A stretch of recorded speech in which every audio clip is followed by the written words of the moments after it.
ఓం శ్రీ గురుదేవ దత్త. ఓం శ్రీ గురుదేవ దత్త. ఓం శ్రీ గురుదేవ దత్త.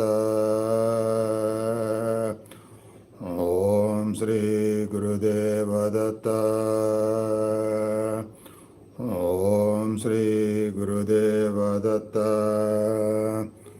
ఓం శ్రీ గురుదేవ దత్త. ఓం శ్రీ గురుదేవ దత్త.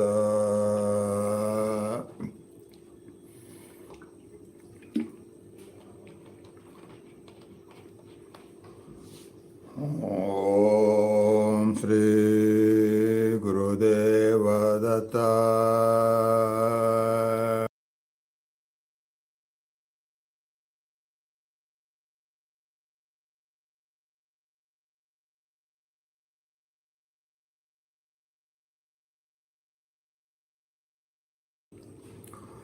ఓం శ్రీ గురుదేవ దత్త.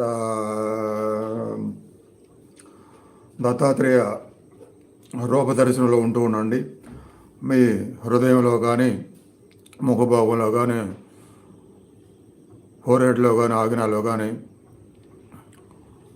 మీ ఎదురుగా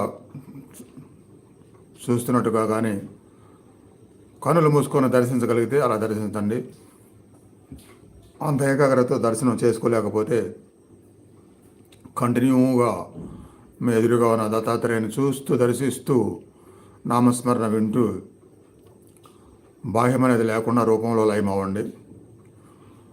అది బాగా కుదిరిన తర్వాత మళ్ళీ కళ్ళు మూసుకొని లయమవ్వండి. వసిద్ధి చక్ర యాక్టివేట్ అయితే మీకు వాక్ శుద్ధి వస్తుంది. మీ వాక్ ఏదైనా సరే ఫలిస్తుంది. అలానే మీరు అడిగింది ఫలించేట్టుగా దత్తాత్రేయ అనుగ్రహిస్తారు. ఈ నమ్మకంతో, ఈ భావంతో, ఏకాగ్రతతో కంటిన్యూ చేయండి.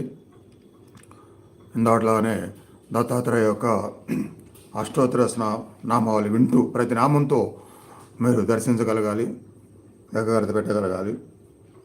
ఓం హ్రీం అనే బీజాక్షరం కలుపుకొని నామావళి అష్టోత్తర. ఈ బీజాక్షరం కలుపుకొని చేసే నామావళి విశుద్ధి చక్రాలు లయం చేస్తే మనసు ఆ చక్ర యాక్టివేట్ వలన ఆరోగ్యపరంగా త్రోటికి సంబంధించిన సమస్యలు ఉండవు, థైరాయిడ్కి సంబంధించిన సమస్యలు ఉండవు, స్పాండిలైటికి సంబంధించిన సమస్యలు ఉండవు, నెక్ నుంచి కనెక్షన్ ఉన్న వెన్నుబాముకు సంబంధించిన సమస్యలు ఉండవు, మెదడుకి సంబంధించిన సమస్యలు ఉండవు. అలా ఒకదానికొకటి లింక్ అవుతూ ఆరోగ్యాన్ని, ప్రశాంతతని, ఆనందాన్ని, జీవిత సౌఖ్యాన్ని కలగజేస్తుంది. మీరు సరిగా మనసు లయం చేసి సాధనను కంటిన్యూ అవుతాయి.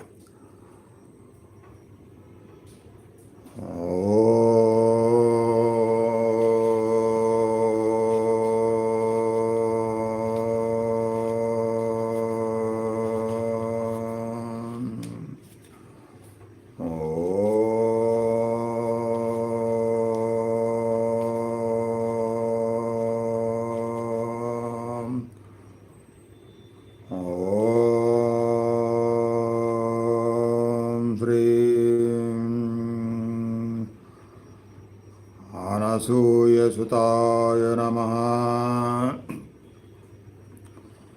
ఓం హ్రీం శ్రీం దత్తాయ నమః.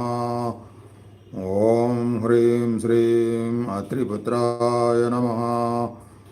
ఓం హ్రీం శ్రీం మహామునయే నమః. ఓం హ్రీం శ్రీం యోగీంద్రాయ నమః.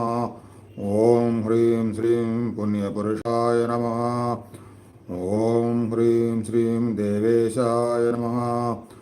ఓం హ్రీం శ్రీం జగదీశ్వరాయ నమః. ఓం హ్రీం శ్రీం పరమాత్మనే నమః.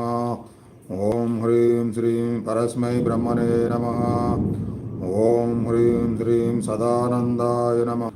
ఓం హ్రీం శ్రీం నిత్యతృప్తాయ నమః. ఓం హ్రీం శ్రీం నిర్వికారాయ నమః. ఓం హ్రీం శ్రీం నిర్వికల్పాయ నమః. ఓం హ్రీం శ్రీం నిరంజనాయ నమః. ఓం హ్రీం శ్రీం గుణాత్మకాయ నమః. ఓం హ్రీం శ్రీం గుణాతీతాయ నమః. ఓం హ్రీం రూపధరాయ నమః. ఓం హ్రీం శ్రీం నిత్యాయ నమః.